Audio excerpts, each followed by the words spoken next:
Hello बच्चों, तो आओ प्रश्न को देखते हैं। बीई और सीएफ एक त्रिभुज एबीसी के दो बराबर शीर्षलंब है। आरएचएस सर्वांग समता नियम का प्रयोग करके सिद्ध कीजिए कि त्रिभुज एबीसी एक समद्विबाहु त्रिभुज है। तो दिए गए प्रश्न की मुख्य अवधारणा की बात करें तो बच्चों यहाँ पर हम देखेंगे आरएचएस सर्वांग समता नियम। तो देखो, यदि दो समकोण त्रिभुज के कर्ण तथा कोई एक संगत भुजा बराबर हों तो वे त्रिभुज सर्वांग सम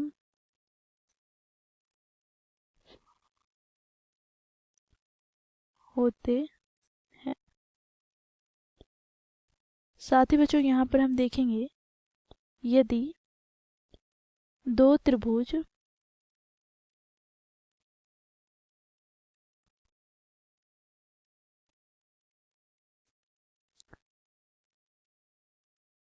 सर्वांगसम हों तो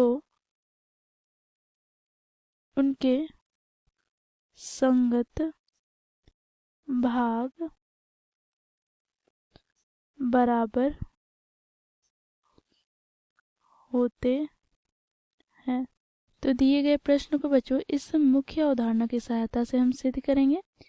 तो बच्चों देखो, प्रश्न में हमें क्या दे रखा है।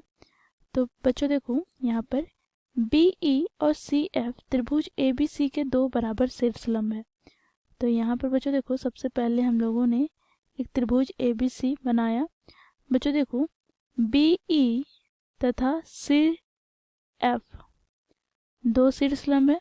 तो शीर्षलंब है अर्थात बच्चों देखो, यहाँ पर कोण बीएफसी और कोण सीईएफ क्या होंगे, तो समकोण होंगे। साथ ही बच्चों यहाँ पर ये दोनों क्या दिया गया है, तो ये दोनों ही बराबर है। तो बच्चों यहाँ पर हमें सिद्ध करना है कि त्रिभुज एबीसी एक समद्विबाहु त्रिभुज है। तो इसके लिए बच्चों हम क्या करेंगे, तो देखो यहाँ पर त्रिभुज सीएफबी तथा त्रिभुज बीईसी को लेकर चलेंगे। तो यहाँ पर हम लिख लेते हैं त्रिभुज बीएफसी तथा त्रिभुज सीईबी में, अर्थात इन दोनों त्रिभुजों में तीन तथ्य ढूंढेंगे। तो देखो यहाँ पर सबसे पहले तो बीई बराबर है सीएफ के।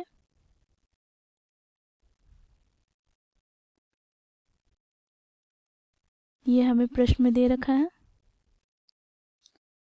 शीर्षलंब बराबर है।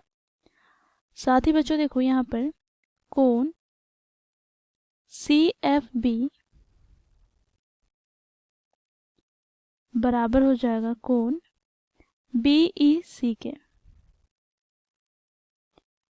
क्योंकि ये शीर्षलंब है तो यहाँ पर 90 डिग्री का कोण बनाते हैं। यह भी हमें प्रश्न में दिया गया है। अब बच्चों देखो, दोनों ही त्रिभुज में बीसी उपस्थित है, तो ये क्या हो जाएगा, उभयनिष्ठ। अब बच्चों देखो, हमें तीन तथ्य प्राप्त हो गए। तो क्योंकि दोनों ही समकोण त्रिभुज है और जिसमें से दोनों के कर्ण और एक संगत भुजा बराबर है, तो यहाँ से हम क्या कह सकते हैं, त्रिभुज बीएफसी सर्वांगसम है त्रिभुज सीईबी के। आरएचएस सर्वांग समता नियम से। अब बच्चों देखो, यदि दो त्रिभुज सर्वांगसम होते हैं तो उनके संगत भाग बराबर होते हैं। तो यहाँ से हम क्या कह सकते हैं? तो यहाँ से बच्चों हम कह सकते हैं कोण बी का संगत कोण कौन सी होगा? तो ये दोनों कोण क्या हो जाएंगे? बराबर हो जाएंगे। यहाँ पर हम लिखेंगे CPCT से, मुख्य अवधारणा में अब हम लोगों ने देखा है। साथ ही बच्चों हम जानते हैं यदि किसी त्रिभुज की दो कोण बराबर हों तो उनके सम्मुख भुजाएं बराबर होते हैं। तो यहाँ से बच्चों देखो, कोण बी की सम्मुख भुजा की बात करें तो यहाँ पर AC में प्राप्त हो जाएगा, ये बराबर हो जाएगा किसके? तो कोण C के सम्मुख भुजा AB के। तो यहाँ से हम कह सकते हैं इसलिए AB बराबर AC। अब क्योंकि किसी त्रिभुज में दो भुजाएं बराबर है तो हम यहाँ पर निष्कर्ष निकालते हैं, अतः त्रिभुज ABC एक समद्विबाहु त्रिभुज है। तो इस प्रकार बच्चों दिए गए प्रश्न को हम लोग मुख्य अवधारणा की सहायता से सिद्ध करते हैं। आशा करते हैं आप लोगों को यह प्रश्न समझ में आया होगा। धन्यवाद।